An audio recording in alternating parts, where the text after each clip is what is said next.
देवी संध्या पुरुष को देइथिले एही तीनोटी अभिशाप जहाकू आज भी भोगुछंती पुरुष।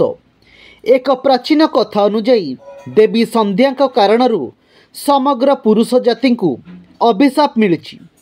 प्राचीन कथा अनुजाई थरे देवर्षि नारद महादेव को दर्शन करने को कैलाश रे जाई पहुँचिले। महादेव को नारद देवी संध्या विषय पचारिबा सहित से कहीं समग्र पुरुष जाति को अभिशाप देइथिले सेही विषय रे पचारिले। या परे महादेव देवी संध्यांकर जन्म कथा सुनाइछंती। सृष्टिर रचना समय रे जेतेबेले ब्रह्मा पद्म उपरे विराजमान करी किछि सुंदर चिंता करुथिले सेतेबेले सेही मानसरु ही जड़े सुंदर कन्या को जन्म हैला जहाँक मुहरे खूब तेज थिला। तेणु तांको नाम हैला संध्या।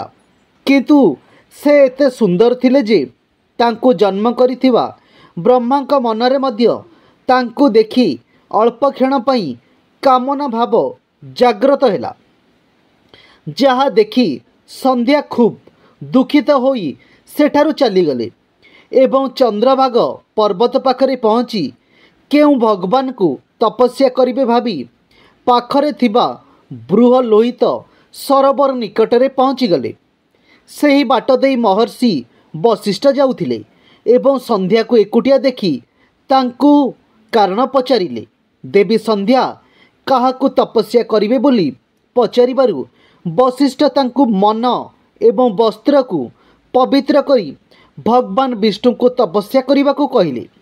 देवी संध्या मध्य खूब खुशी हो गले एवं सब नियम को पालन करी 4 युग पर्यंत निजर तपस्या जारी रखिले। तांकर व्रत तपस्या को देखि सब देवता को खूब आश्चर्य हैला।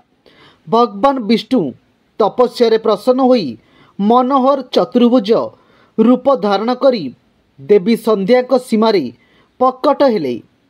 भगवान का रूप को स्वयं देखि संध्या किबळी स्तुति करिवे भाभी पारु नथिले।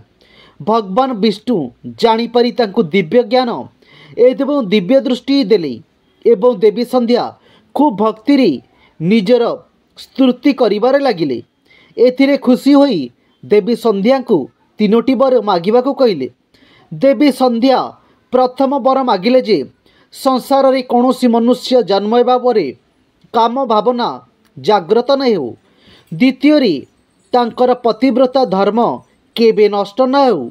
एवं तृतीय रे थिला तांको स्वामी का व्यतीत जदि केही पुरुष तांको उपरे कामना नजर पकाइबे तेबे से नपुंसक होई जिवे। संसारर कल्याण पाई से मागिथिबा सबु वर को भगवान विष्णु तथास्तु कहिदेले। संध्यांक मनर कथा को जानी से ब्रह्मांक दृष्टि तांको उपरे पड़िथिबारु से निजर शरीर त्याग करिबाकू चाहुथिबा जानि पारिले। या परे भगवान विष्णुଙ୍କ पाखरे थिबा चंद्रभागा नदी तटरी महर्षि मौदा तिथि करुथिबा 12 वर्ष यज्ञ रे संध्या को निजर शरीर त्याग करिबाकू कहिले। किंतु तांको जेमिति सेठाकार ऋषि माने न देखंती एहा कही भगवान विष्णु तांको मुंड को छुईबा मात्रे तांको शरीर अटार होईगला। कारण सेही महर्षि माने संसार रो भल पाई यज्ञ करुथिले। तेणु सेथिरे मांस पड़ी अपवित्र न हो सेथिपाई भगवान विष्णु एपरि कले। से पृथ्वी को आसिबा परे सर्वे प्रथमे महर्षि वशिष्ठ को देखिथिले जहाँकू से निजर स्वामी भावी नहीं।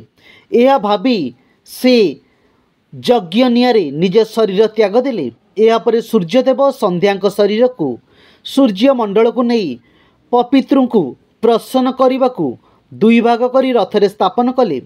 ऊपर भाग प्रायतः काल एवं तल भाग संध्या काल हैला। यापरे देवी संध्या आगामी जन्म रे अरुंधती रूपरे जन्म हेले एवं महर्षि वशिष्ठ स्त्री हेले।